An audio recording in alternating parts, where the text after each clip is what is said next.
ఆంధ్రప్రదేశ్ రాష్ట్రంలో తెలుగుదేశం పార్టీ 2 సీట్లను ప్రకటించింది. అరకులో దొన్నుదొర, మండపేటలో వేగుళ్ళ జోగేశ్వరరావు. అలాగే జనసేన పార్టీ 2 నియోజకవర్గాలు ప్రకటించింది. రాజోలు అలాగే రాజానగరం. ఈ 4 పోను మిగతా ఏ సీట్లలో జనసేన పార్టీ ఆసక్తి ఉన్నదనే జాబితా ఒక 48 శాసనసభ సీట్లను జనసేన అధినేత పవర్ స్టార్ పవన్ కళ్యాణ్ చంద్రబాబు నాయుడుకి అందించాడు. ఎందుకంటే వీళ్లకు బలమైన నాయకత్వం, సీటును ఆశిస్తూ 48 నియోజకవర్గాల్లో గట్టి కృషి చేస్తున్నారు. ఇప్పుడున్న వాస్తవ పరిస్థితులను బట్టి 28 అసెంబ్లీ నియోజకవర్గాల వరకు జనసేన కేటాయించే అవకాశం కనపడతా ఉంది.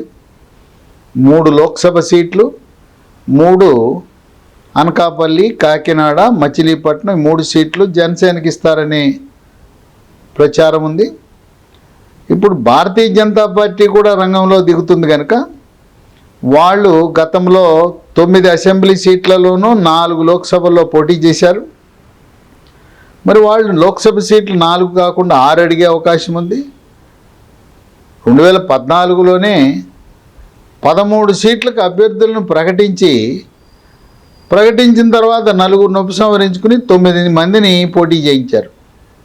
కనుక వాళ్ళు 9 శాసనసభ సీట్లు, 4 లోక్సభ సీట్లు తప్పకుండా అడుగుతారు.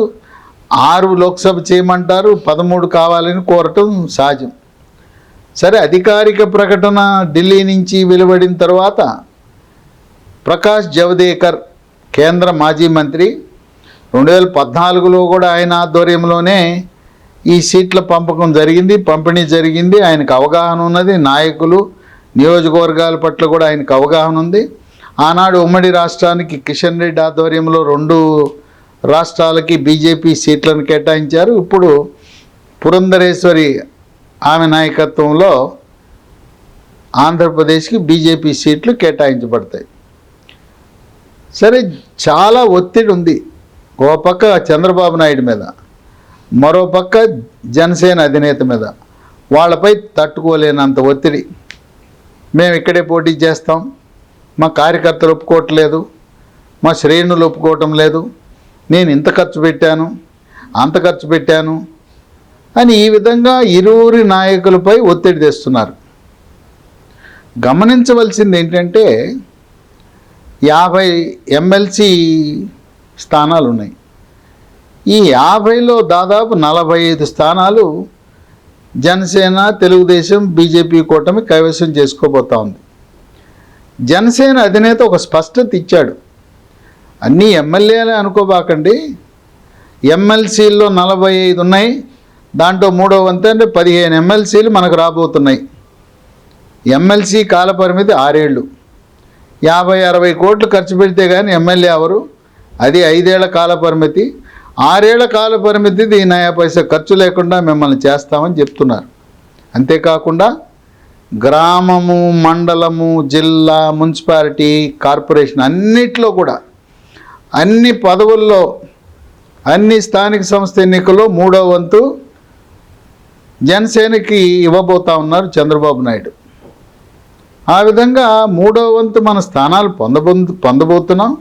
అట్లాగే కార్పొరేషన్లు, నామినేటెడ్ పదవులు, కార్పొరేషన్లో డైరెక్టర్లు, దేవాలయ చైర్మన్లు, దేవాలయంలో బోర్డు సభ్యులు, ఎక్కడ చూసినా మనకు 3వ వంతు.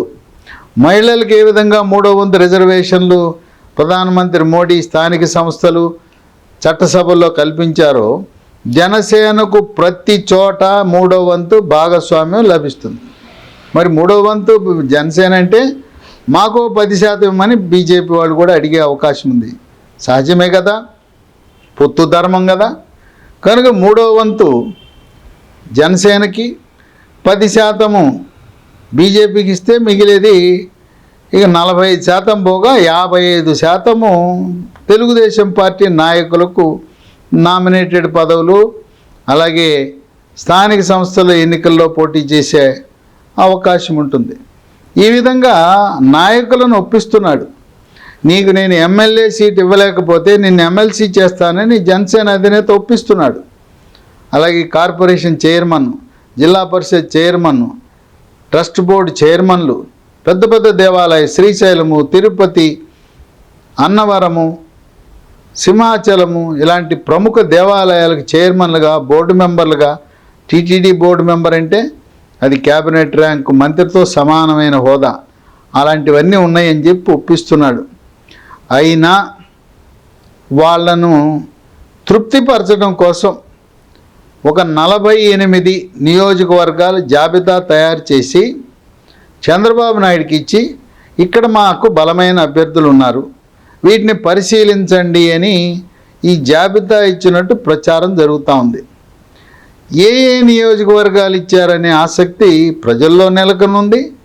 అట్లాగే నాయకులు మన కోసం మా నాయకుడు ప్రయత్నం చేస్తున్నాడా లేదా? సరే, ప్రయత్న లోపం ఉండకూడదు. మా తరపున జనసేన అధినేత చంద్రబాబు నాయుడు దగ్గరికి వెళ్ళి ఈ నియోజకవర్గం జనసేన కేటాయించమని అడిగాడు, మనకు అదృష్టం కలిసి రాలా. సరే, ప్రయత్న లోపం లేదు కదా. అందువల్ల జనసేన అధినేత ఎంతమంది అయితే బలమైన నాయకులు ఉన్నారో అన్ని జాబితా 48 తయారు చేసి ఇచ్చినట్టుగా సోషల్ మీడియాలో విస్తృత ప్రచారం జరుగుతూ ఉంది.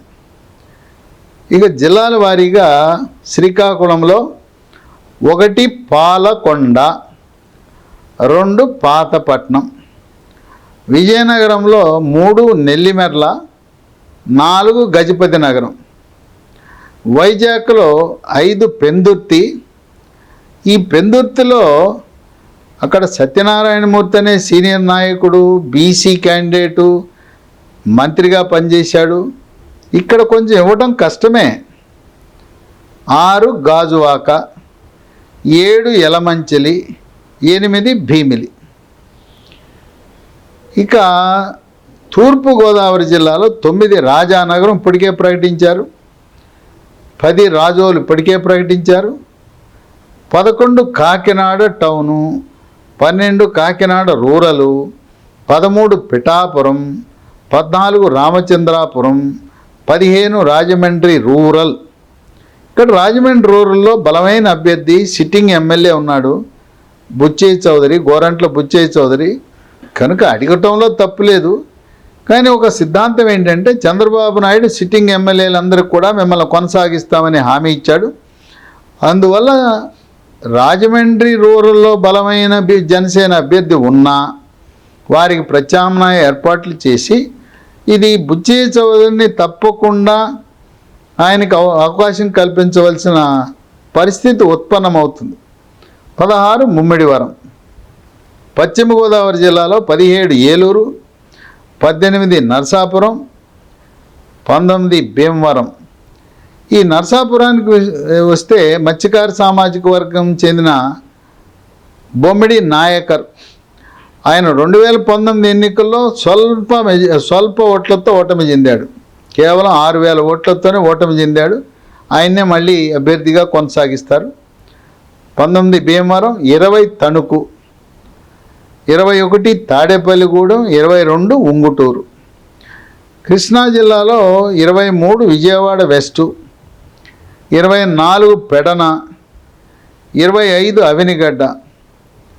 అవినిగడ్డలో తెలుగుదేశం పార్టీ తరఫున డిప్యూటీ స్పీకర్గా పనిచేసిన మండలి బుద్ధప్రసాద్ ఉన్నా బుద్ధప్రసాద్ని ఆయన్ని ఎమ్మెల్సీ చేయటమా, రాజ్యసభకు పంపటమా గౌరవప్రదమైన, ఆయనకి తెలుగు భాష అంటే చాలా ఇష్టం.